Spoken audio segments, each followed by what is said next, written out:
27, 28 వచనాలు మనం అందరం కలిసి చదువుకుందాం. కాబట్టి ఎవడు అయోగ్యముగా ప్రభు యొక్క రొట్టె తినును, లేక ఆయన ప్రభు యొక్క శరీరం గూర్చి ప్రతి పరీక్షించుకుని తాగు తిని ఆ పాత్రలు త్రాగవలెను. ఋతు గ్రంథం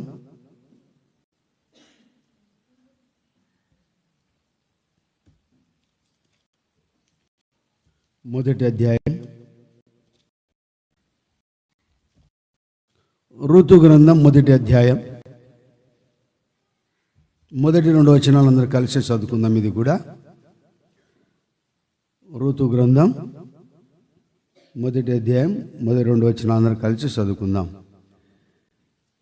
న్యాయాధిపతులు ఏలిన దినములందు దేశములో కరువు కలగగా యూదా బెత్లెహేము నుండి ఒక తన భార్యను తన ఇద్దరు పెట్టుకొని మోయాబు దేశమునకు కాపురమునకు వెళ్ళాను.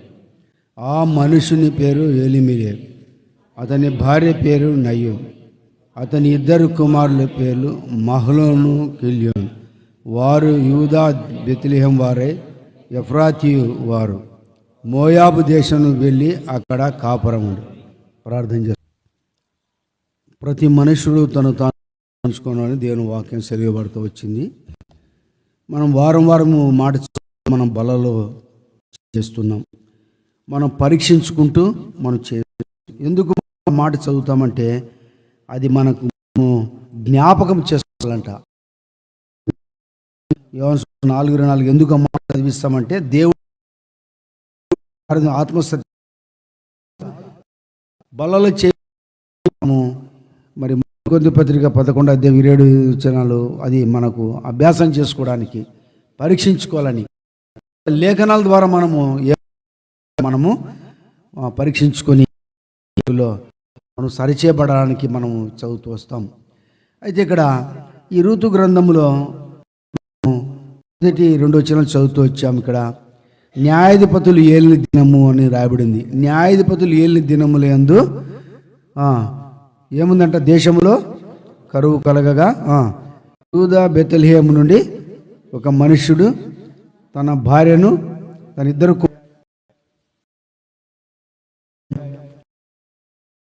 25 వచ్చి అందరూ చదువుదాం. ఇశ్రాయేలు ప్రతి వాడు కాబట్టి ఆ దినములలో ఎవరు రాజు లేడు. ఇశ్రాయేలు ప్రజలకు రాజు లేని కారణము మనం అందుకే 6వ వర్తమానంలో యూదులకు రాజుగా పుట్టినవాడని మనం చూస్తూ వచ్చాం. అంటే ఆ దినాలలో ఇశ్రాయేలు న్యాయాధిపతులు ఏలిన దినాలు, వాళ్ళకి ఎవరు లేరంట, రాజు. ఇప్పుడు మనకు ఎవరున్నారు? ఇప్పుడు మనకి ఎవరున్నారమ్మా? ఇప్పుడు రాజు ఉన్నాడు. ఇప్పుడు మనం అందుకే కదా మాట ఆరాధన వర్తమానంలో చదివిండేది, యూదులకు రాజుగా పుట్టిన. అంటే యూదులు ఆయన రాజే.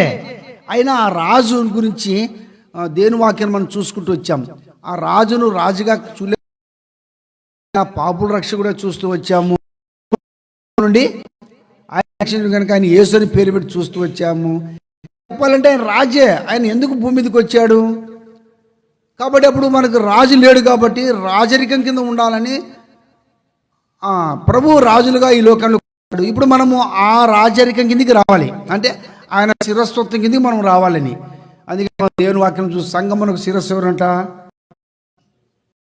గట్టి చెప్పలేవు. ఎవరు సంగమున శిరస్సు? స్త్రీకి శిరస్సు ఎవరు? పురుషునికి శిరస్సు దేవుడు. సంగమున శిరస్సు దేవుడు, స్త్రీకి శిరస్సు పురుషుడు. మనం శిరస్సు లేని వారంగా నడుచుకున్నామనుకో, లేకుండా తల లేదనుకో. ఇప్పుడు నేను నిలబడినంటే ఏం తల లేకుండా నిలబెట్టినాడు ఇక్కడ మొండేమంటే ఎవరు ఉంటారు? ఇక్కడ ఎవరు ఉండరు. అందుకనే మన సంగమునకు శిరస్సు ప్రభు కాబట్టి ఆయన శిరస్సు కింద మనం నడుచుకోవాలా.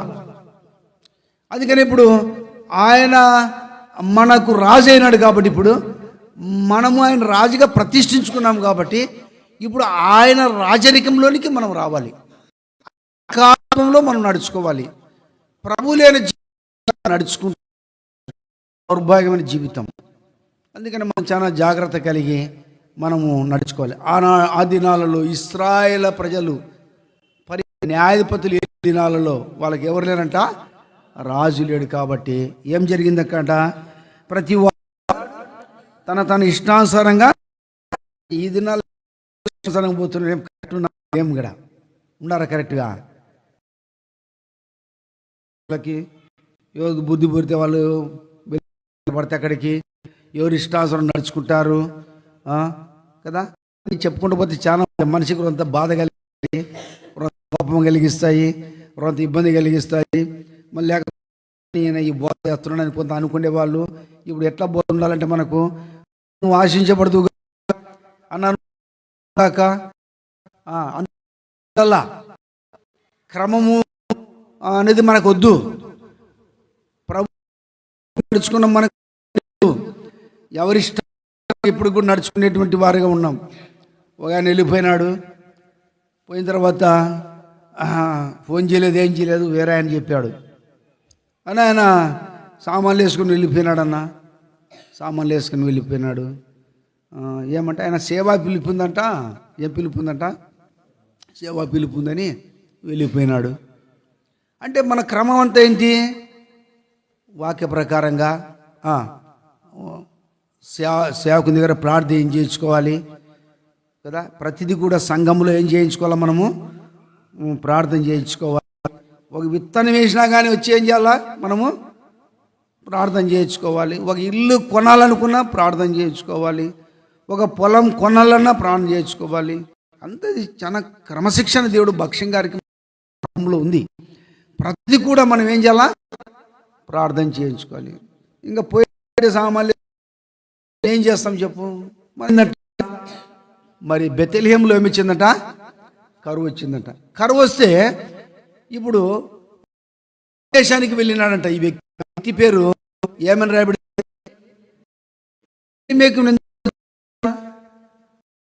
అర్థం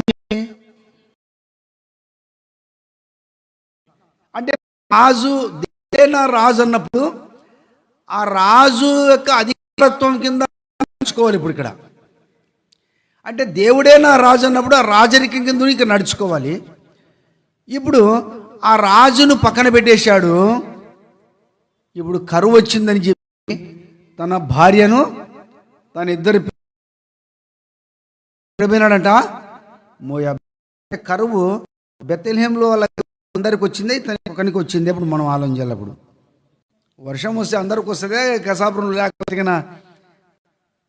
ఒక ఏమక పొలంలోనూ పడతాయి, లేదా కొన్ని అది వేరే. కానీ చుట్టూ పొలాలు ఉన్నాయి మీకు, మధ్యలో నీ పొలంలో పడి పక్కన పొలంలో పడలేదంటే అర్థమేమి అన్నా? నా పొలంలో పడలేదంటే అది కాదు, పడితే అంత స్థలంలో అంతా ప్రాంతంలో అంతా పడుతుంది. కరువు వస్తే అందరికీ వస్తుంది. ఇప్పుడు ఇక్కడ కరువు వచ్చింది. కరువు వచ్చిన పరిస్థితిని బట్టి ఈ యొక్క వ్యక్తి మరి మోయాబు దేశానికి వెళ్ళడానికి ఇష్టపడ్డాడు. ఒక తీర్మానం చేసుకున్నాడు, ఎవరికేం చెప్పలేదు. అందుకనే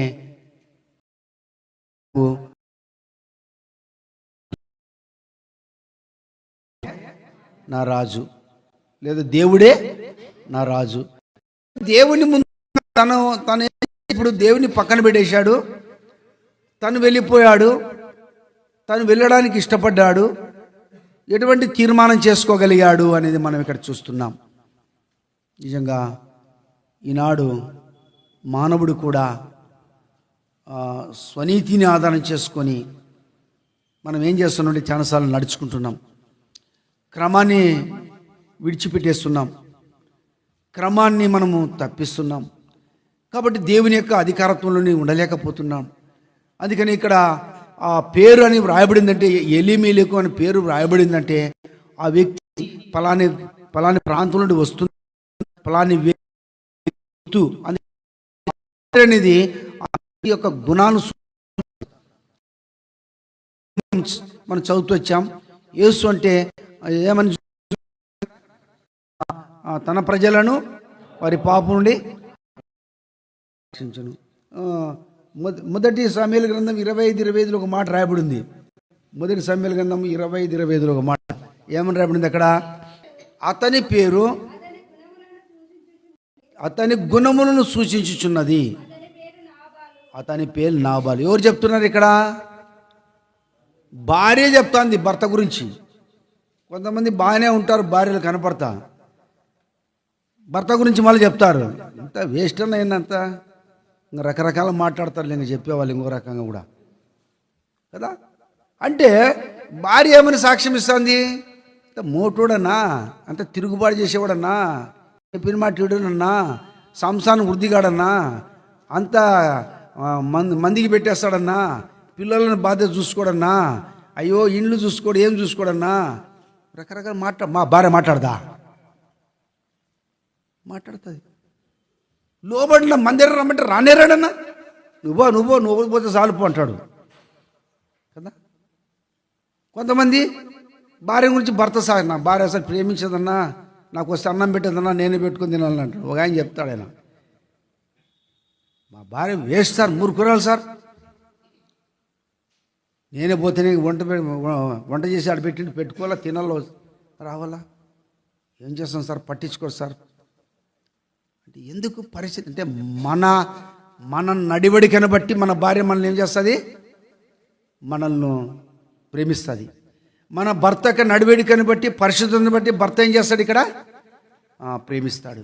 అంటే భార్యాభర్తలు కూడా నడుచుకునే విధానము వారి యొక్క గుణగణాలను బట్టి, అంటే వారు పరిశుద్ధులు కాబట్టి, వారు దేవునిలో వారు ఆత్మీయులుగా ఉన్నారు కాబట్టి, ఒకరికొకరు అర్థం చేసుకొని, ఒకరికొకరు ప్రార్థన చేసుకుంటూ, ఒకరికొకరు దేవునికి లోబడి, ఒకరికొకరు దైవికంగా ఉన్నప్పుడు మీ కుటుంబము క్షేమం ఉంటుంది, మిమ్మల్ని బట్టి సంఘము క్షేమం ఉంటుంది, ఇతరులు కూడా మిమ్మల్ని బట్టి క్షేమం ఉంటారు. లేకపోతే వాళ్ళట్లా వీళ్ళిట్లా, నా ఇష్టం నేను, నాకు రాజు నేనే, నా ఉద్యోగం నాకి, నా డబ్బు నాకి, నా ఆస్తి నాది, నా ఇష్టం నేను, నువ్వెవరు నాకు చెప్పేదానికి అంటే మనం ఏం చేయలేం, దానికి మనం ఏం చేయలేం. రకరకాల పరిస్థితులు ఇప్పుడు ప్రారంభంలో లాగా ఇప్పుడు లేదు పరిస్థితులు, అంతా చెదిరిపోయిందంతా. కానీ ఎంత చెదిరినా, ఎన్ని రకాల పరిస్థితులు తారుమారైనా, దేవుడు నీ జీవితంలో ఎవరు రాజుగా ఉంచాలి. 89వ కీర్తన 18వ వచనంలో వాళ్ళు ఏమని సాక్ష్యం ఇచ్చారు? కీర్తన గ్రంథం 89వ అధ్యాయం 18వ వచనంలో, మా కేడము యెహోవా వశము, మా రాజు ఇశ్రాయేలు పరిశుద్ధ దేవుడే. కాబట్టి మా రాజు ఎవరిప్పుడు? ఇశ్రాయేలు పరిశుద్ధ దేవుడే. ఆ రాజరికం కింద మనం ఉండాలి. కానీ నా ఇష్టము అంటే జీవిస్తాను, నా ఇష్టం నడుచుకుంటానంటే దానివల్ల నష్టపోతాం మనం. నీ కొరకు కరువు వస్తుంది, నీ కొరకు దేవుడు కరువు తీసుకొస్తాడు, నువ్వే ఇబ్బందులకు వెళ్ళిపోతావు. ఎందుకంటే నువ్వు చేసుకున్న దాన్ని బట్టి నువ్వే ఇబ్బందులకు వెళ్ళిపోతావు కదా. లూకాసు వార్తలో ఆ మాట రాయబడింది. 15వ అధ్యాయము చదవమ్మ మాట మనకు అర్థమవుతుంది. 15వ అధ్యాయము, ఆ దేశంలో గొప్ప కరువు వచ్చింది. అక్కడ 15వ అధ్యాయంలో 14 చదువు.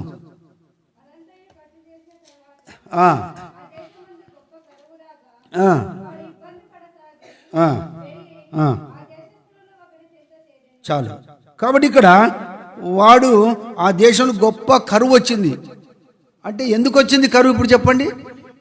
ఇప్పుడు తండ్రి దగ్గర ఉన్నాడు, తండ్రి ఇంట్లో ఉన్నాడు, క్రమశిక్షణలో ఉన్నాడు, భయభక్తులు కలిగిన వాడు ఉన్నాడు. ఎందుకో వానికి దురాభిప్రాయం ఏర్పడింది, మనసంతా చంచలత్వం అయిపోయింది. మరి ఎవడి పక్కన ఏం నేర్పించినాడో, ఎవరేం మాట్లాడినారో, ఎవరు మాటలు వింటూ వచ్చాడో మనకైతే తెలియదు. కానీ వాడు మాత్రము మొండివాడై తండ్రిని నాకొచ్చు ఆస్తిలో భాగం ఇమ్మని తను తీసుకున్నాడు. తను తీసుకుని తన దగ్గర డబ్బు ఉంది కాబట్టి ధైర్యంగా వెళ్ళిపోయాడు. దేశంలో ఎక్కడైనా స్వాతంత్రం బ్రతకవచ్చు, నేను నా తండ్రి కంటే గొప్పవాడిగా నేను కలిగి ఉంటానని ఒక ఆలోచనతో వెళ్ళిండవచ్చు. కొంతమంది సంపాదించే వాళ్ళు ఉండవచ్చు, కొంతమంది పోగొట్టుకుని ఉండవచ్చు. ఏం లేని తల్లిదండ్రులు పిల్లలు ఇప్పుడు గొప్ప వాళ్ళు ఎంతమంది కాలేదు చెప్పండి.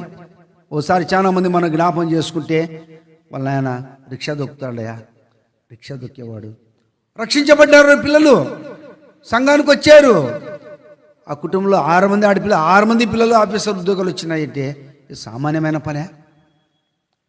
వారి పేదరికం ఒక్కసారి జ్ఞాపకం చేసుకుంటే వాళ్ళ తండ్రి ఏం చేసేవాడు? వృత్తి రిక్షా తొక్కేవాడు. ప్రభు ఏం చేసాడు వారి జీవితంలో? గొప్ప కార్యం చేశాడు. ఏమి లేని దీన దరిద్రులు ఉన్న వాళ్ళు దేవుడటువంటి వారి పిల్లలను, వారి కుటుంబాలను ఈ దినమున గొప్పవారిగా చేసినాడు, ధనవంతులుగా చేశాడు. కొంతమంది ధనవంతులుగా ఉండే వాళ్ళంతా భూములు అమ్ముకుంటా పేదరికంలో వెళ్ళిపోయి లాస్ట్కి దీనస్థితులు దరిద్రులకు వస్తుందని వాళ్ళకి తెలియదంట. అది దరిద్రత వస్తుందని వానికి, కరువు వస్తుందని వానికి తెలియదంట. వాడు తండ్రి కంటే గొప్పవాడు కావాలనుకున్నాడంట. కానీ తండ్రి ఇంట్లో సుఖాన్ని పోగొట్టుకున్నాడు, తండ్రి ఇంట్లో పరిశుద్ధతను పోగొట్టుకున్నాడు, తండ్రి యొక్క అధికారత్వం కింద ఉండని పోగొట్టుకున్నాడు. ఇంట్లో పనివారు ఉన్నప్పుడు ఆ పనివారితో ఉన్నటువంటి యోగ్యతను పోగొట్టుకున్నాడు. అయితే తిరిగి వెళ్ళిపోయాడు తండ్రి వద్ద నుండి. అయితే అదంతా ఖర్చు చేసిన తర్వాత ఏమొచ్చిందంట? డబ్బు గ్యారెంటీ ఉందని ఎప్పుడు అనుకోవద్దు. నా దగ్గర డబ్బు ఉంది, ఒక 10 ఎకరాల పొలం ఉంది, లేకపోతే నాకేం తక్కువ లేదు అనుకోవచ్చు. ఏదో ఒకటి లోటు ఉంటుంది.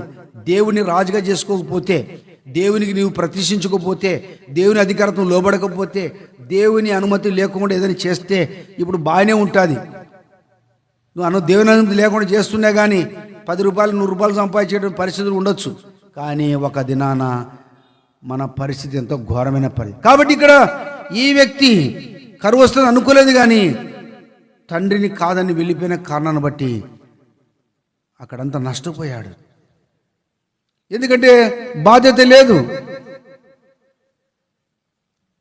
మాట్లాడేవారు లేరు, తన ఇష్టానుసారంగా జీవిస్తున్నాడు. లోకము, పాపము, శాపము. అదే తండ్రి ఇంట్లో ఉన్నప్పుడు ఎట్లున్నాడు? భయభక్తులతో ఉన్నాడు, తండ్రి ప్రేమ కలిగి ఉన్నాడు, తండ్రితో సహవాసం కలిగి ఉన్నాడు, తండ్రి దగ్గర సంతోషం ఉంది, తనకు అక్కర అవసరం తీర్చేటువంటి పనివారు ఉన్నారు.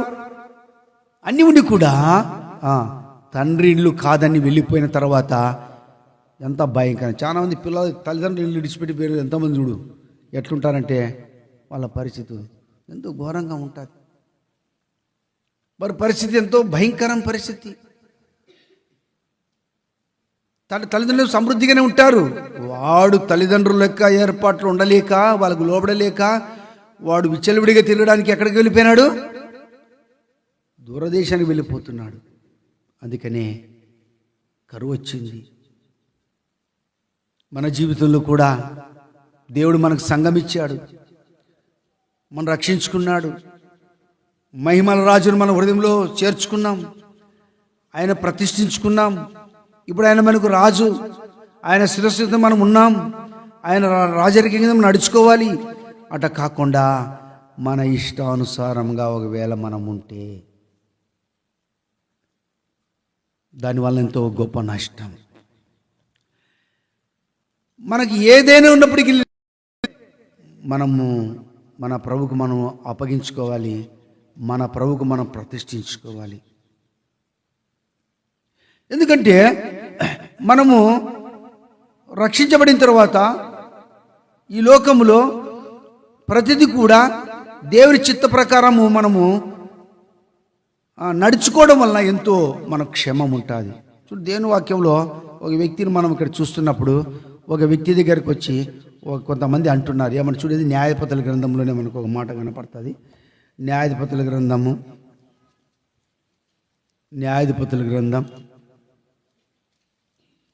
8వ అధ్యాయము 22, 23 వచనాలు గట్టిగా చదవండి. 22, 23 వచనాలు.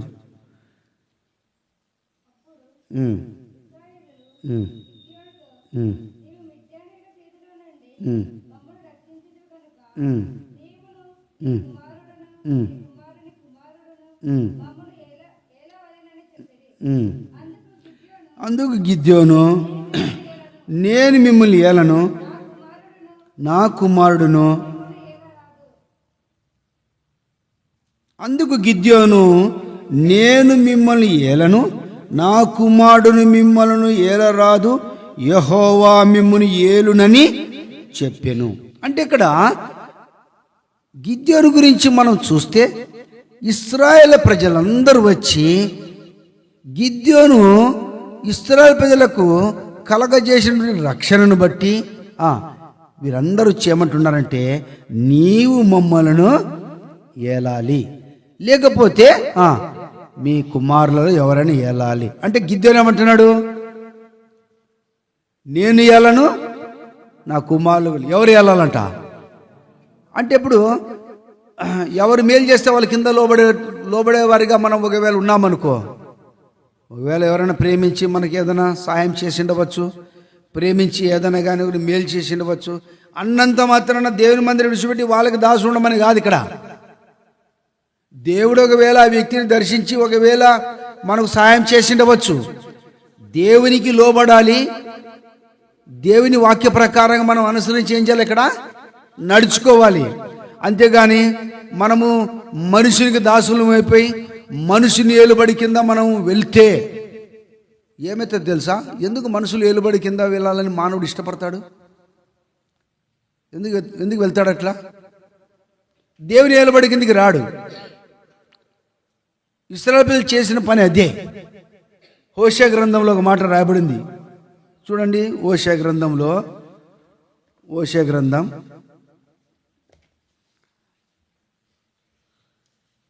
13వ అధ్యాయంలో 2వ వచనం, ఎప్పుడు వారు పాపము పెంపు చేయుదురు, తమకు తోచినట్టు వెండితో విగ్రహమును పోతపోయుదురు, అదంతయు పనివారు చేయి పనియే, వాటికి బలులను అర్పించువారు దూడలు ముద్దు పెట్టుకొనుడని చెప్పుదురు. అంటే ఇశ్రాయేలు ప్రజల యొక్క పరిస్థితి ఎట్లంటే, వారు తమకు కావలసిన వాటిని పెంపు చేసుకుంటున్నారు, వారికి కావలసిన వాటిని వారు రూపించుకొనుచుంటున్నారు, వాటిని ముద్దు పెట్టుకొనుచున్నారు, వాటినే రాజుగా ప్రతిష్ఠించుకుంటున్నారు, వాటి ఎందే మనసు ఉంచుకుంటున్నారు. వాటి ద్వారా దేవుడు ఏమంటున్నాడు ఇక్కడ చూడండి. దేవుడైతే ఏమంటున్నాడు? 4వ వచనం అందరూ చదువుదాం. మీరు ఐగుప్తులో నుండి వచ్చినది మొదలుకొని యెహోవానగు నేనే మీ దేవుడినైను, నన్ను తప్ప నీవు ఏ దేవుడిని ఎరగవని, నేనే తప్ప రక్షకుడు లేడు. 5 కూడా, మహా ఎండకు కాలిన అరణ్యములో నిన్ను స్నేహించిన వాడును నేనే. తరువాత వారికి మేత దొరకగా వారు తిని తృప్తి పొంది గర్వించి, కాబట్టి ఈనాడు దేవుడు వారిని ఏ రీతిగా విమోచించాడు, వారి కష్టాలు ఎట్లా బయటికి తీసుకుని వచ్చాడు.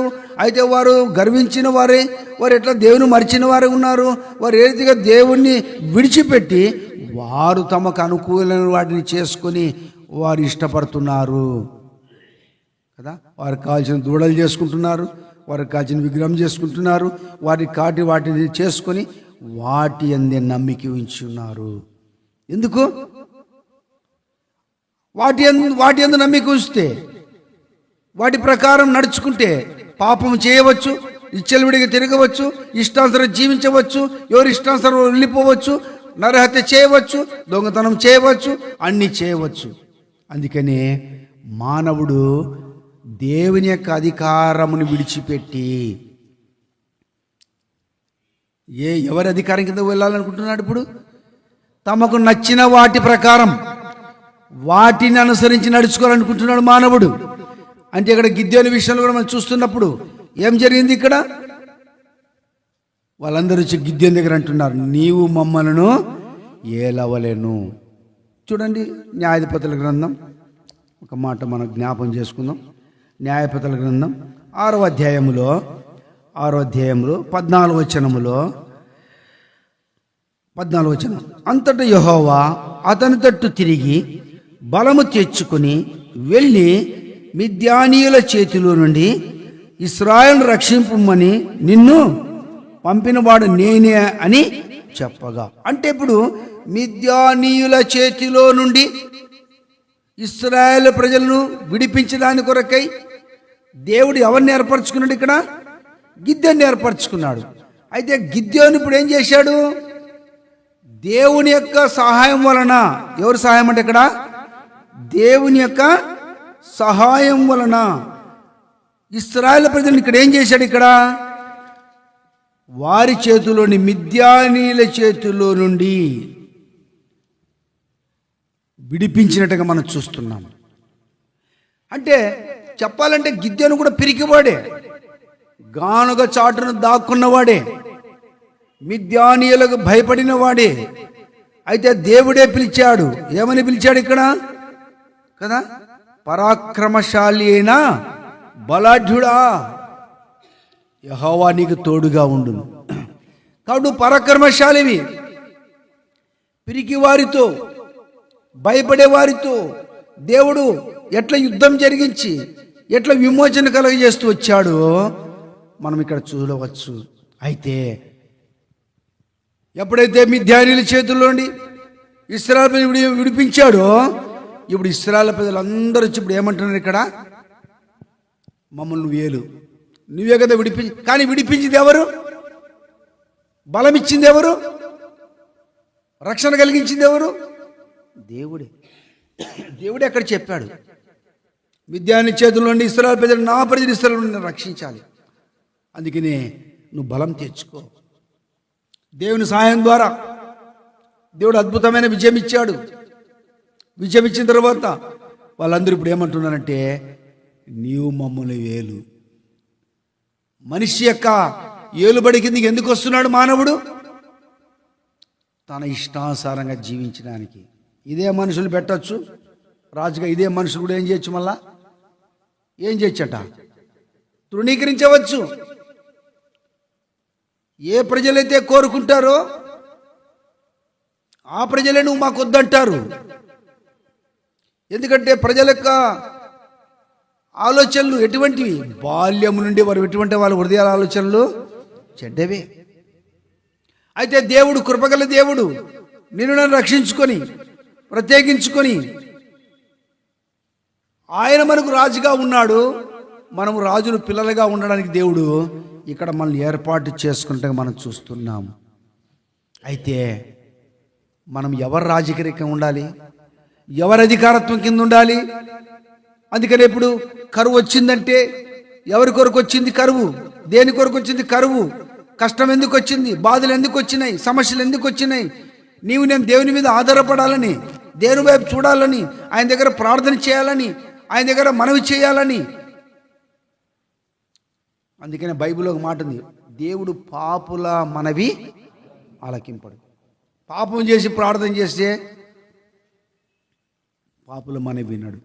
అదే పాపం నుంచి మనము విడుదల పొంది ప్రవరక్తం కిందికి వచ్చి ప్రభు దగ్గర మనం అడిగినప్పుడు దేవుడు మనకు తప్పకుండా సహాయంగా ఉంటాడు. అందుకనే ప్రజలు ఎటువంటి వారంటే కదా, మొదటి సమూయేలు గ్రంథంలో అంటాడు 8వ అధ్యాయములో 5వ వచనంలో ఏం రాయబడిందమ్మా? మొదటి సమూయేలు గ్రంథం 8వ అధ్యాయం 5వ వచనం, చిత్తగించుము, నీ వృద్ధుడవు, నీ కుమారులు నీ ప్రవర్తన వంటి ప్రవర్తనల వారు కాదు.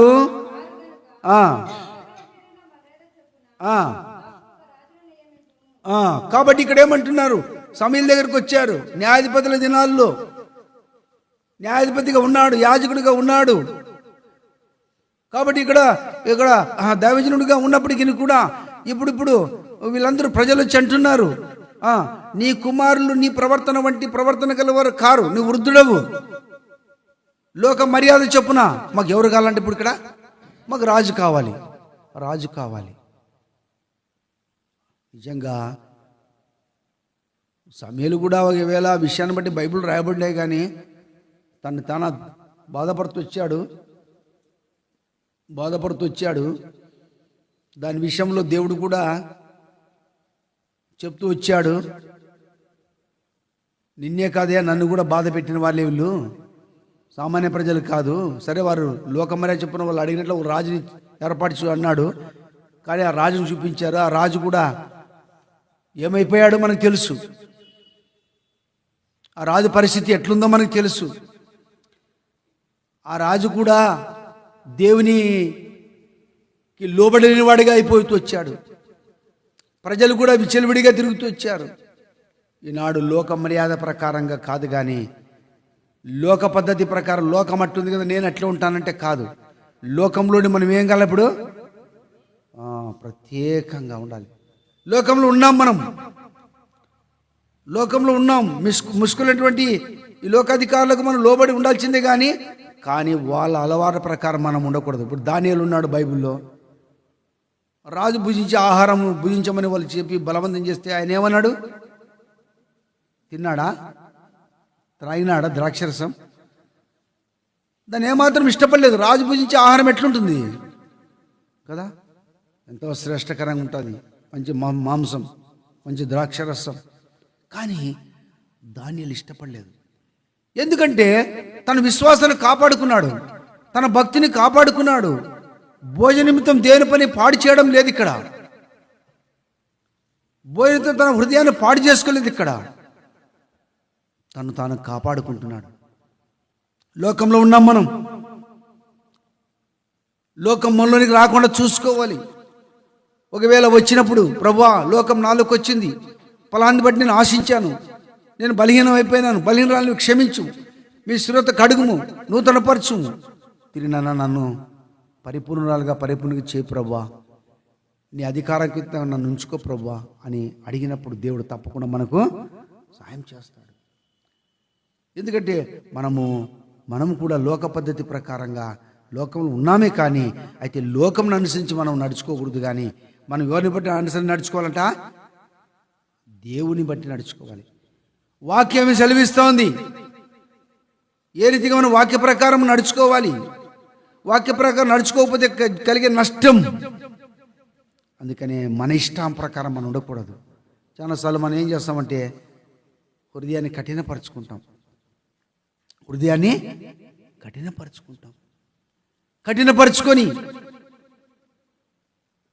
మనం ఎన్నోసార్లు నష్టపోతున్నాం.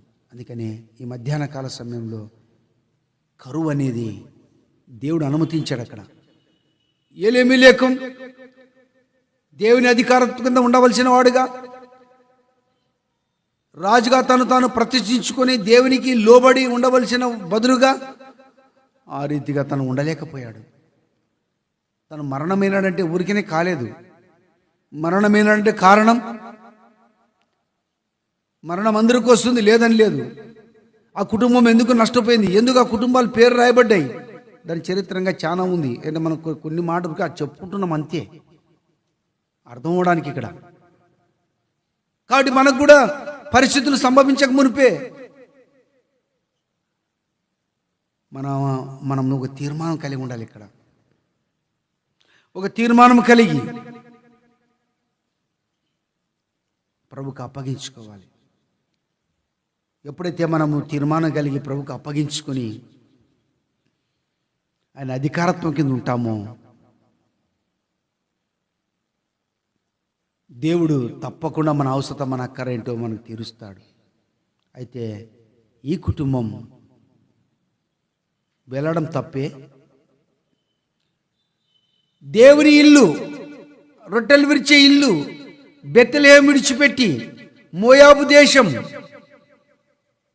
పాపసమైనటువంటి ఆ స్థలంలోనికి వెళ్ళి ఆ ప్రజలతో ఉండి ఆ ప్రజలు సంతోషించడం వలన, అందుకైనా ప్రభు రక్షించుకునేది. దేవుడు నిన్ను రక్షించుకున్నాడు. భార్య పిల్లల్ని ఇచ్చాడు, ఆస్తి ఇచ్చాడు, సమస్తం ఇచ్చాడు, ఏదో ఉద్యోగం ఇచ్చాడు, కాల్సిన సంపద ఇచ్చాడు. దేని కొరకు ఇచ్చాడు, ఎందుకొరకు ఇచ్చాడు? మన ఇష్టానుసరి విచ్చలవిడిగా ఉండడానికి కాదది. ప్రతిదీ కూడా మనం దేవుని దగ్గర అడగాలి. ప్రభువా, ఈ సంపద ఈ రీతిగా దీన్ని ఏం చేయాలి, ఎట్ట చేయాలి? ప్రారంభ దినాల గురించి జ్ఞాపం చేసుకుంటే విశ్వాసులు వారు మొట్టమొదటి జీతం వచ్చేతలకే ఏం చేసేవాళ్ళంటే, జీతం తీసుకు ఇంటికి వచ్చి భార్య పిల్లలు కూర్చొని ప్రార్థన చేసి, ప్రభువా ఇదిగో మీరు మా కష్టాదితో ఇచ్చినటువంటి జీతాన్ని బట్టి వందనాలు, ఇదో దీంట్లో నీకు సమర్పణ తీసుకుని చెప్పి ప్రాణి తీసిపెట్టి తర్వాత వాడుకునేవాళ్ళు. ఇప్పుడు ఏం చేస్తారు చెప్పు? ఇప్పుడు ఎట్లున్నారు ప్రజలు చెప్పు కదా? ఈ దినాల్లో దేవునికి ఇచ్చే విషయంలో దాచుకొని ఏం చేస్తావు చెప్పు? గొప్పవాడవుతావా? నాకు తెలియదు ఏంది దేవుడు బయలుపరుస్తున్న ఈ మాట వాడుతున్నాం మనం. నీ దగ్గర దండి ఉండవచ్చు, సంపాదన ఉండవచ్చు, అయితే దేవునికి ఇచ్చే విషయంలో ఎక్కడ మనం దోచుకుంటున్నాం కదా? దాంట్లోనే మనం చాలామంది అన్నీ తీసుకుంటారు, అన్నీ చేస్తారు, నాకు వచ్చింది ఇంతే ప్రభు అని చెప్పి ఆడ ఇచ్చేసిపోతారు అంతే. దేవుడేం గుడ్డేవుడు కాదు. దేవుడు అంటాడు, రేయ్ ఉద్యోగం ఇచ్చింది నీకు ఎందుకు ఇచ్చాను తెలుసా? ఎందుకు నీకు ఆరోగ్యం ఇచ్చాను తెలుసా? ఎందుకు నీ కుటుంబంలో ఇట్లా పెట్టాను తెలుసా? నీ కుటుంబం అంతా నన్ను ప్రేమించి నన్ను సేవిస్తారని, నీకు అందుకే ఇవన్నీ నేనే కలగజేశాను. అయితే నువ్వు నాకే మోసం చేస్తావు, అందుకే మలాకి రా మీరు దొంగలు అంటాడు. ఏమన్నానంట? ఎవరు దొంగలు? దొంగలంటే అందరూ అనుకోద్దండి, మళ్ళీ ఈయనలో దొంగలని బైబిల్లో ఉంది. మళ్ళా నీకు అన్నీ కష్టాలు నీలే, దేవుని దశమ భాగము దేవుని సొమ్మది, దశమ భాగము దేవుని యొక్క అది నా సొత్తు అంటాడు. నా మందిరములో ఆహారం ఉన్నట్టు చాలా మంది దేవుని విషయంలో తప్పిపోవడం, స్వనీతిని ఆధారం చేసుకోవడం. ఎవరు సరే ఉన్నారులేనా, వాళ్ళు ఏదో ఖర్చు పెట్టుకుని వాళ్ళని తిరుగుతుంటారు, వాళ్ళ ఇష్టానుసారంగా ఏదో అట్లా. నీకు అవన్నీ అవసరంలే. నీకు దేవుడిచ్చే దాంట్లో దేవునికి ఏం చేయాలి? నమ్మకంగా 10వ భాగం దేవునికి అప్పగించాల్సిందే. దేవుడు ఆ లెక్కను వాళ్ళ దగ్గర వాళ్ళని అడుగుతాడు. నీకు అవసరంలే, నువ్వు కడిగేసుకోండి. దేవుని దగ్గర నువ్వు నిర్దోషిగా ఉండు, దోషిగా ఉండొద్దు. ఎందుకంటే ఎప్పుడైతే మనము నిర్దోషులుగా ఉంటామో దేవుడు మన విషయంలో, మన కుటుంబ విషయంలో దేవుడు కార్యం చేస్తూనే ఉంటాడు, ఏం తక్కువ చేయడు. ఇశ్రాయేలు ప్రజలు దేవుడు నడిపించినప్పుడు బైబిల్లో రాయబడింది, వాళ్ళ కాలు వాపు రాలేదంట, వాళ్ళ చెప్పులు అరిగిపోలేదంట, వాళ్ళ బట్టలు కూడా పాతగిలేదు. ఇవన్నీ మనకు తెలిసిన విషయమే. ఎందుకంటే దేవుడు వారి సంరక్షకుడు, నడిపించే నాయకుడు కాబట్టి దేవుడు చెప్పిన మాట ప్రకారం దేవుడు తప్పకుండా నెరవేరుస్తాడు. ఎందుకంటే ఈనాడు నీవు నేను దేవుని యొక్క ఆజ్ఞను, అధికారత్వమును మనం విడిచిపెట్టి నా ఇష్టము, ఏదో ఆదివారం వచ్చినాను, ఏదో ఆదివారం ఎవరెవరు బోధ చేశారు, ఏదో విన్నాను, ఇంకా వారమంతా నా పని నాది, మీ పని మీదే అని చెప్పేసి దేవుని ఇంటిని, దేవుని ప్రజలను పట్టించుకోకుండా మన ఇష్టానుసారం మనం ఉంటే దేవుడు మన విషయంలో తప్పకుండా మనల్ని ఏమడుగుతాడంట? లెక్క అడుగుతాడు. ఒకరినే కాదు, ఇక్కడ మీరు అనుకోవచ్చు అందరిని అడుగుతాడు లెక్క. నీ పని ఏమి? నీ పని ఏంటి? నువ్వేం చేయాలి? ప్రభా నేనేం చేయాలి? నా పని ఏంటి? నాకేం అప్పగించావు? నేనేం చేయాలి? ఎట్లా ఉండాలా? ఏదో వచ్చి కూర్చొని వాక్యం చెప్పి విని పోవడంతో మాత్రం కాదు. ఆ వారమంతట్లో దేవుని ఇంట్లో ఏం పని చేయాలా? ఏ పని నియమించబడ్డది? ఏ కూడికలు ఉన్నాయి? ఎట్లా నడుచుకోవాలా? చేయవలసిన పని ఏంటి? ఒకవేళ మనం ఆ రీతికి లేకపోతే, ఎందుకంటే మనం ఆరాధించే ఇంట్లో ఉన్నాం, దేవుడు మనకు రాజే ఉన్నాడు, ఆయన శిరస్సు కింద మనం ఉన్నాము, మనం ఎట్లా నడుచుకోవాలి? మోయాబులోనికి మనం వెళ్ళకూడదు, మోయాబును మనం కలిగి ఉండకూడదు. మనం చాలా జాగ్రత్త కలిగి ఉండాలి. దేవుడు ఒక్కో సందర్భంలో ఒకటి తన కార్యం తను చేసేవాడిగా ఉంటాడు. దేవునికి అన్ని మతికే. దేవుడు మర్చిపోడు. మనం అనుకుంటే దేవుడు మర్చిపోయినాలే, నిన్న ఏమి చేసినా లేకపోతే లేదు అని చెప్పి ఆ సంతోషం తట్టుకోలేక మర్చిపోయిన. దేవుడికి అన్ని మతికే. మర్చిపోతాడు దేవుడు, ఎప్పుడు మర్చిపోడు. చూడు, మనం ఒకసారి జ్ఞాపం చేసుకుని అబ్రహాం కాలంలో దేవుడు అబ్రహాంకు ఒక మాట వాగ్దానం చేస్తూ వచ్చాడు. నీ పిల్లలు తమది కాని దేశ స్వాధీనపరుచుకుంటారు, తమ శత్రువు గమని స్వాధీనపరచుకుంటారు. వారు ఎన్ని సంవత్సరాలు అక్కడ ఉంటారంట? 400 సంవత్సరాలు ఉంటారన్నాడు. అయితే తిరిగి నేను వారిని ఒట్టి చేతులతో అక్కడి నుంచి పంపనంటాడు. ఒట్టి చేతులతో వాళ్ళు ఐగుప్తుని దోచుకొని వస్తారన్నాడు. అదే మాట దేవుడు మోషే ద్వారా పలికించాడు. మోషే ద్వారా పలికిస్తే అదే ప్రకారంగా దేవుడు 430 సంవత్సరాలుగా అది నెరవేర్చాడు. 400 సంవత్సరాలకు రాబడింది, 30 సంవత్సరాలు ఇంకా పొడిగించబడింది. ఎందుకంటే వీళ్ళు చేసిన తిరుగుబాటును బట్టి ఇంకా 30 సంవత్సరాలు ఏమైంది, అక్కడ ప్రమోషన్ వచ్చేసింది. అంటే 430 సంవత్సరాల తర్వాత వారు ఐగుప్తుని ఏం చేశారంట, దోచుకున్నారంట, అడిగి ఇప్పించుకున్నారంట. వాళ్ళు కూడా తీసుకోపోమన్నారంట ఒకటే పని. ఎందుకంటే వీళ్ళు పోతే మేళ్ళ తండ్రి అనుకున్నారంట. అంటే ఎందుకు ఈ మాటలు రాయబడ్డాయి? దేవుడు మర్చిపోడు, దేవుడు చెప్పి చేస్తాడు. ఈనాడు మనకు ఏమి పర్వాలేదు, నేను బాగానే ఉన్నాను నువ్వు ఎప్పుడు అనుకోవద్దు. ఎప్పుడైతే మనము దేవుని మీద మనసు ఆనుకొని ఒకవేళ మనము దేవునికి అప్పగించుకుంటాము, దేవుని ప్రకారంగా మనము నడుచుకుంటాము, ఆయన ఆజ్ఞల కట్టలను అనుసరించి నడుచుకుంటాము, తప్పకుండా దేవుడు మన విషయంలో అద్భుతాలు ఆశ్చర్యాలు చేయబోతున్నాడు. అయితే దేవుని రాజుగా ప్రతిష్ఠించుకున్న తర్వాత ఆయన రాజరికాన్ని విడిచిపెట్టి ఒకవేళ మనం జీవిస్తుంటే దేవుడు మరలా మనకు జ్ఞాపం చేస్తున్నాడు. దేన్ని ఆశిస్తున్నావు, ఎవరిని ఆశిస్తున్నావు, ఎక్కడ వెళ్తున్నావు, ఎవరిని వెంబడిస్తున్నావు. అందుకనే లేకపోతే కరువు వస్తుంది. ఏమొస్తుందంట? కరువు వస్తుందంట. 2వ సమూయేలు గ్రంథంలో ఒక మాట రాయబడింది. 2వ సమూయేలు గ్రంథంలో 22వ అధ్యాయం చూడు, జ్ఞాపకం వస్తుంది ఒక మాట. 2వ సమూయేలు గ్రంథంలో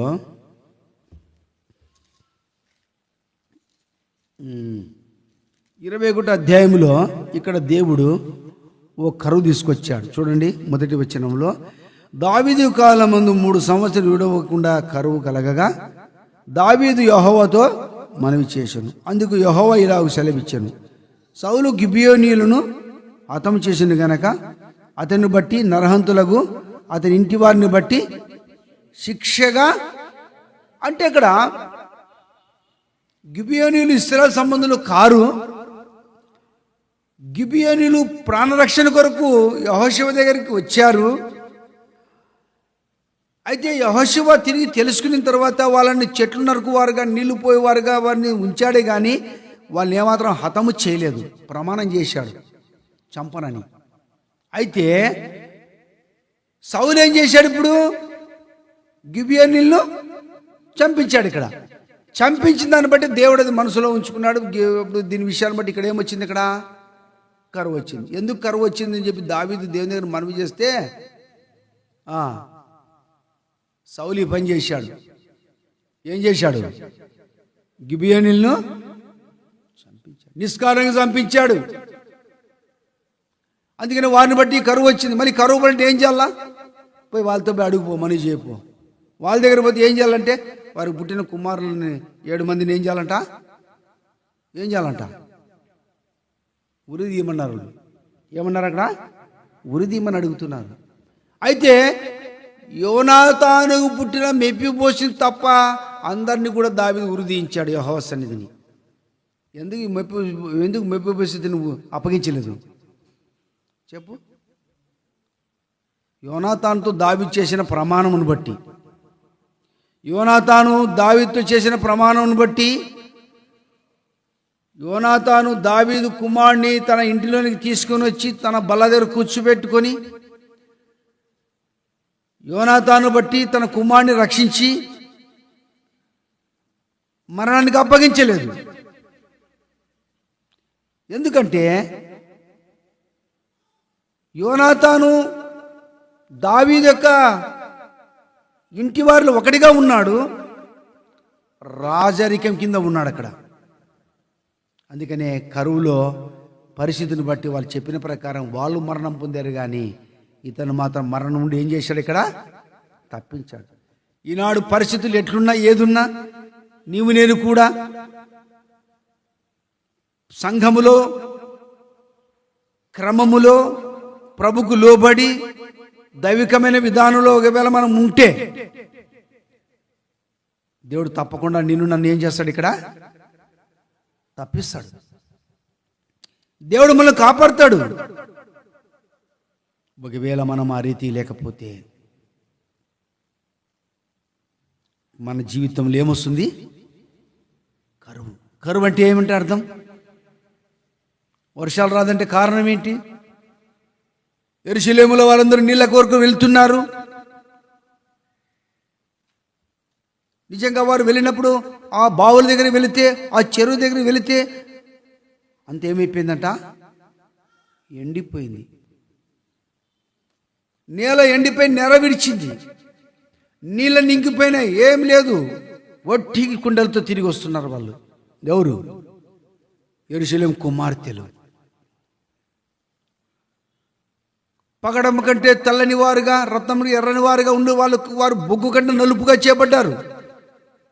ఎందుకంటే యెరూషలేములో వచ్చిన కరువును బట్టి, ఎందుకంటే వారు దేవునికి లోబడలేని కారణాన్ని బట్టి, యెరూషలేములో దేవుడు కోరుకున్న స్థలంలో వారు దైవికంగా ఉండలేని కారణాన్ని బట్టి. కరువు అంటే ఎంత భయంకరమంటే నీళ్లుండవు, పంటలు ఉండవు, ఆకలితో. ఆ దినాల్లో షోమ్రోన్లో కరువు వచ్చినప్పుడు ఏం జరిగింది తెలుసా? ఏం జరిగింది షోమ్రోన్లో కరువు వస్తే? ఈ దినాన్ని నీ బిడ్డను తింటాం, రేపు నా బిడ్డను తిందాంలే అని మాట్లాడుకున్నారంట. తెలుసా కరువు అంటే? ఇంకా కరువు రాలే మనకు. కరువుని రాలే. వాక్యం కరువు వస్తుంది, గుర్తుపెట్టుకో. ఏ కరువు వస్తుంది మనకు? వాక్యమైన కరువు వస్తుంది. వాక్యమైన కరువు వస్తే నువ్వు ఏమని నీ పిల్లలకు బోధిస్తావు? అందుకనే ఆ మాట ద్వితీయోపదేశకాండం మనం చూడవచ్చు. నీ పిల్లలు మళ్ళా నిన్ను అడుగుతారు, మన దేవుడిని యెహోవా మనకు ఆజ్ఞాపించిన ఆజ్ఞలు, విధులు, కట్టాలి ఏమని అంటే నువ్వు ఏమని చెప్తావు? వాక్యం ఉంటే కదా హృదయంలో సమృద్ధిగా. ఏదో ఉంటిమి, చేతిమి, తీసుకుంటేమి, పోతిమి, మన ఇష్టానుసారంగా జీవించితిమి. కుటుంబం అక్కడ, పిల్లలు ఇంకోసాట, మన ఇష్టానుసారం మనము. ఎక్కడ హృదయంలో వాక్యం? వాక్యం లేని కారణాన్ని బట్టి మనలోనే కరువు ఉంది. వాక్యం బోధించలేకపోతున్నాం, వాక్యం ఇతరులకు అందించలేని పరిస్థితి, మనల్ని మనము వాక్యం ద్వారా తృప్తిపరచుకోలేని పరిస్థితి. అందుకని మనలో ఏముండాలంట? సమృద్ధిగా దేవుని వాక్యం ఉండాలి. వాక్యం మనలో లేకపోతే ఊరికని రాయలే. సామెతల గ్రంథంలో కూడా, నా కుమారుడా నా మాటలను నీ మనసులో ఉంచుకున్నాడు, నా కుమారుడా నా వాక్యం నీ హృదయం పలక మీద రాసుకున్నాడు, నా కుమారుడా నీ కళ్ళకు బాసిని ధరించుకోమన్నాడు, నా కుమారుడా కంఠము హారములని నువ్వు వాక్యం ధరించుకోమన్నాడు. ఊరికని చెప్పలే. ఇంకా చెప్పాలంటే నీ ఇంటి ద్వారబంధం మీద రాసుకున్నాడు. రకరకాల వాక్యం గురించి ఎందుకు? ఆ వాక్యమే నిన్ను నన్ను బ్రతికిస్తుంది. మనం ఒకవేళ ఏదైనా చేయాలనుకున్నప్పుడు కదా, బస్సులో టికెట్కి డబ్బులు ఇస్తానే, 20 రూపాయలు ఇస్తారనే అమ్మ చిల్లరుంటే, ఇస్తాంలే అమ్మ అంటే నాకు 50 రూపాయలు ఎన్ని కిలో ఇవ్వాల. ఆమె 2 50 రూపాయల నోట్లు ఇచ్చింది. ఒకటే పని. ఎన్ని ఇచ్చింది? 2. శరీరం అంతా అన్నట్లు అనిపించా. 50 రూపాయలకే అమ్మా ఏందనుకోటి మా 2 ఇచ్చినావు తల్లి అంటే థ్యాంక్స్ సార్ అనే అమ్మ. ఒకవేళ అది లేకపోయిన వాక్యం లోపం లేదనుకో, అబ్బా చిన్నదానికే, ఇది పెద్దది కాదు. పాపం అంటే తప్పు అంటే చిన్నది కాదు. అంటే వాక్యం అనేది మళ్ళీ ఏం చేస్తుంది ఇక్కడ? వెంటనే ఏం చేస్తున్నావు ఏం కదా, వెంటనే ఈ బైబిల్ అనేది మనకి చాలా మందికి అడ్డు వస్తుంటుంది అనుకోవచ్చు కదా. ఆటో తోలుతున్నాడు, వాళ్ళు పోటీ చూసాను కూడా దెబ్బ గాల ఏనా సమీర్, ఇది లేకపోతే కానీ ఈ పాడికి 2 సార్లు చూసింది అంటాంటివి. కానీ నీ వాక్యం ఏం చేస్తుంది ఇప్పుడు ఇక్కడ? పాపంలో అడ్డగిస్తూ ఉంది, కాపాడుతూ ఉంది. కీర్తనకాడు ఊరికి రాయాలి. 119 కీర్తన 11వ వచనంలో ఏమని రాయబడిందమ్మా? నువ్వు చదివితే బాగుంటుంది అనుకుంటుంది. 119 కీర్తన 11వ వచనం అనుకుంటా. నీ ఎదుట నేను పాపం చేయకున్నట్టుగా నా హృదయంలో నీ వాక్యం ఉంచుకుంటే ఏముంటుంది చెప్పండి? పాపం ఉండదు. హృదయంలో వాక్యం అని ఉండాలా, లేకపోతే ఏముండాలా? పాపం ఉండాలా. పాపం ఉంటే వాక్యం ఉండదు, వాక్యం ఉంటే పాపం ఉండదు. పాపం ఉంటే ప్రార్థన లేదు, ప్రార్థన ఉంటే పాపం ఉండదు. ఇవన్నీ దీని సందర్భాలు ఉన్నాయి కొన్ని. అందుకనే చాలా జాగ్రత్త కలిగి ఉండాలి. మనం ఆశామాష జీవితం కలిగి ఉండకూడదు. 2025 సంవత్సరంలో ప్రవేశించగతలకే ఒక తీర్మానంలోకి వద్దాం. మనము ఒక తీర్మానం కలిగి, ప్రభువా నువ్వు నా కొరకే రాజుగా జన్మించావు, అయితే నేను రాజుగా ప్రతిష్ఠించుకోలేకపోయాను. ప్రారంభంలో నేను ప్రతిష్ఠించుకొని ఉన్నాను, కానీ ఇప్పుడు నేను రాజరికం విడిచిపెట్టాను. నేను మోయాబులోకి వెళ్ళిపోతున్నాను, నా ఇష్టానుసారం జీవిస్తున్నాను. అందుకే ప్రభు నా జీవితంలో కరువు వచ్చింది. కుటుంబంలో నెమ్మది లేదు, పిల్లల ద్వారా నెమ్మది లేదు, కుటుంబంలో పరిస్థితులు ఇట్లున్నాయి.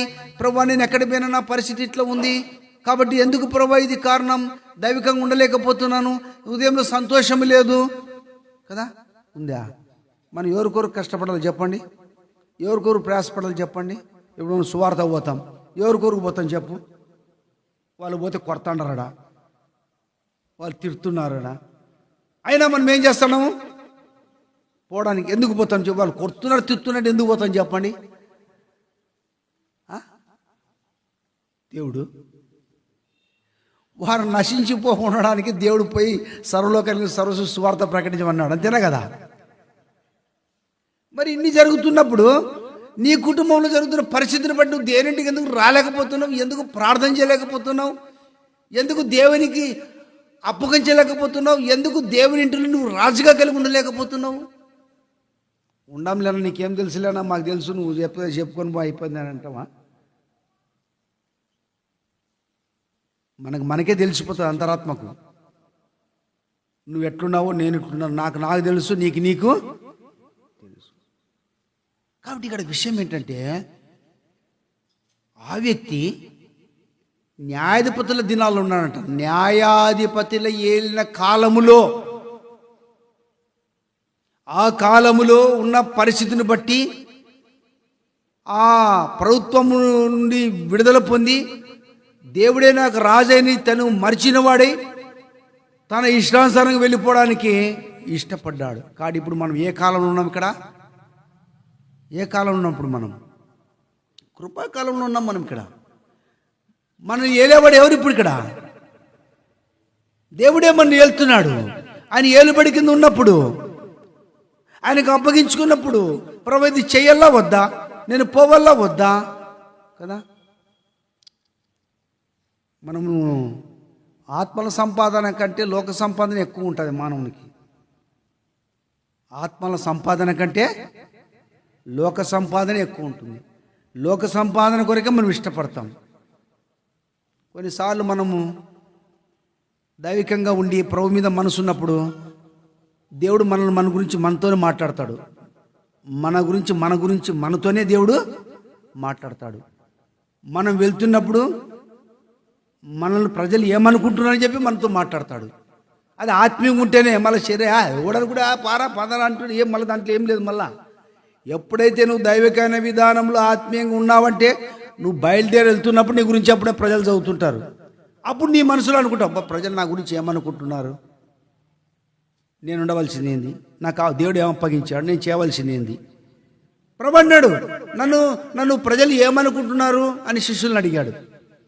ప్రభువా నువ్వు ప్రవక్తవని ఏలే అది మీరేమనుకుంటున్నారు అంటాడు ప్రభు. మళ్ళా అంటే మనిషి గురించి మనిషి సాక్ష్యం ఇవ్వాల్సిన పనిలే. మన గురించి ఇతరులు సాక్ష్యం ఇస్తారు. మన గురించి ఇతరులు ఏం మాట్లాడుతున్నారు, ఇతరులు మన ఇరుగు పొరుగు ఏం మాట్లాడుతున్నారు, మన గ్రామస్తులు ఏం మాట్లాడుతున్నారు, ఇవన్నీ మనకు అవసరమే. ఎవరు ఎట్లా పోతే నాకుది నేనంటే అది సరైనది కాదు. అది మనం నడుస్తున్నా కూర్చున్నా మన గురించి ఏం మాట్లాడుతున్నారు. ఒకవేళ మనతో ఉండేవాళ్ళు మన వాళ్ళు మన గురించి అనొచ్చు. ఇక్కడ మన వాళ్ళే. ఎవరంట? మనలో ఉన్నవాడే, మనవాడే. అందుకనే గొడ్డలు తీసుకొని వాడు నరుకుతున్నాడంట మొత్తం చెట్లని అనుకుంటే, ఏం రాయుడు ఎట్లా నరుకుతానంటే, అవురా మనవాడే మన సాయం చేసింది అంట. అవన్నీ మనవాడిలో సాయం చేసిందంటే మీవే కదరా తీసిపోయి కట్ట పిడిచ్చింది అన్నాయట. అంటే మన వాళ్ళు తప్ప బయట వాళ్ళు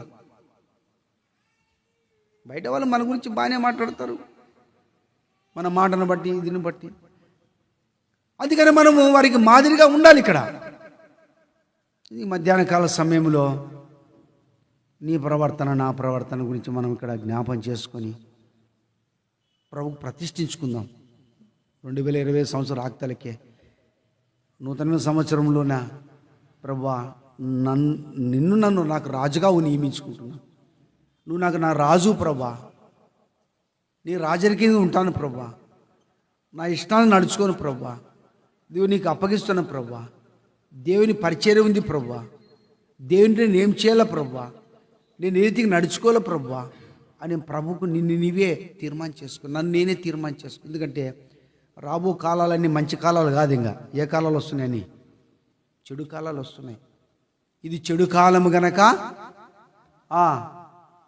బుద్ధిమంతుడైన వాడు ఈ మాటలన్నీ ఎక్కడ ఉంచుకోవాలంట, మనసును ఉంచుకొని ఊరుకుండాలంట. బైబిల్లో ఆ మాట రాయబడినది కదా.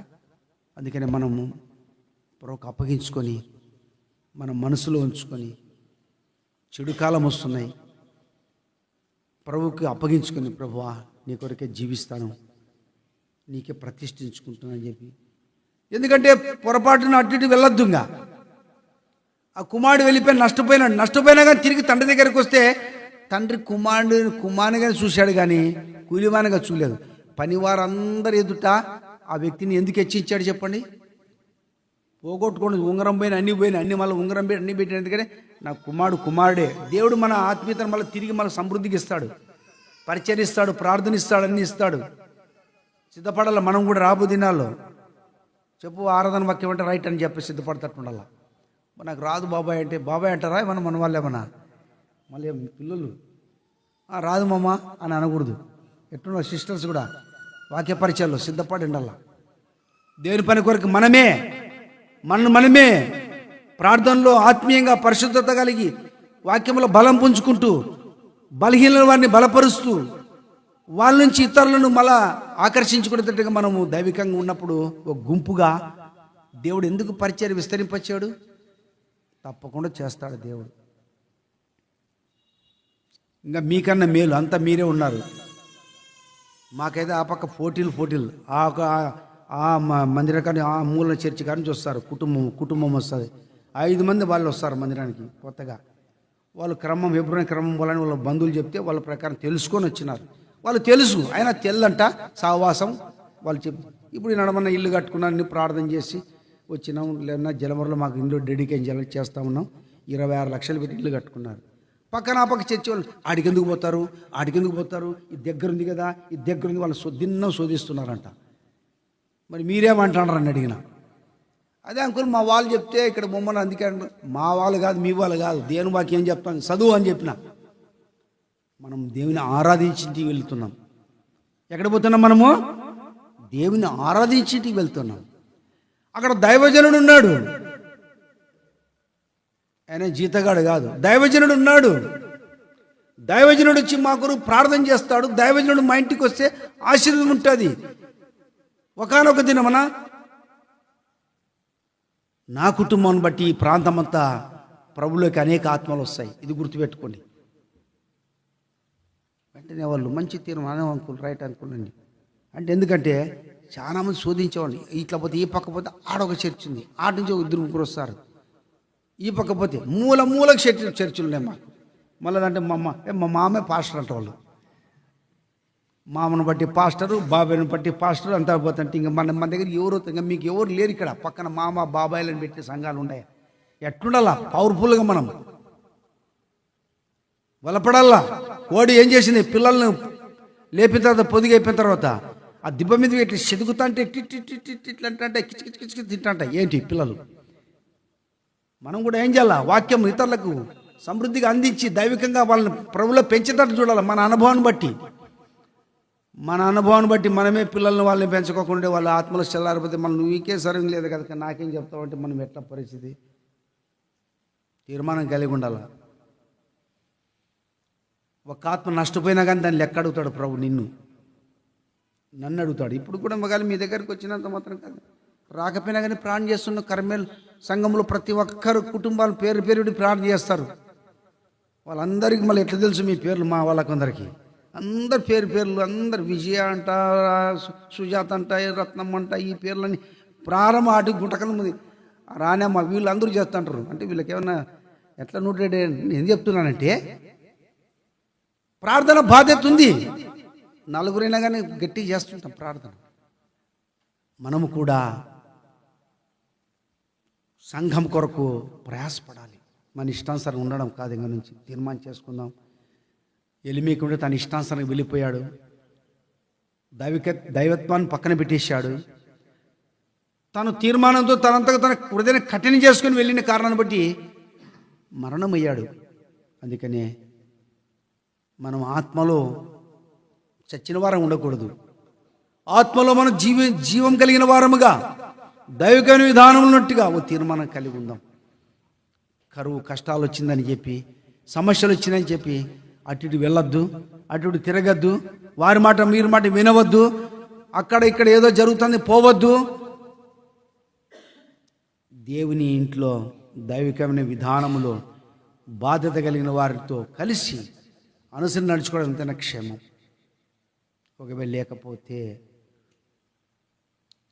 చాలా నష్టపోతాం. కరువు అనేది, కష్టం అనేది, సమస్య అనేది, ఇబ్బందులు రాకతాలకే ప్రభుకు మనం అప్పగించుకుందాం. అట్లా తీర్మానం చేసుకుందాం.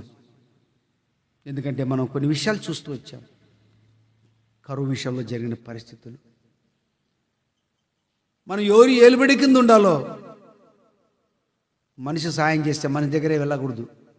సాయం చేసి ఉండవచ్చు, కానీ దేవుని యొక్క ఆధీనంలోనే మనం ఉండాలి.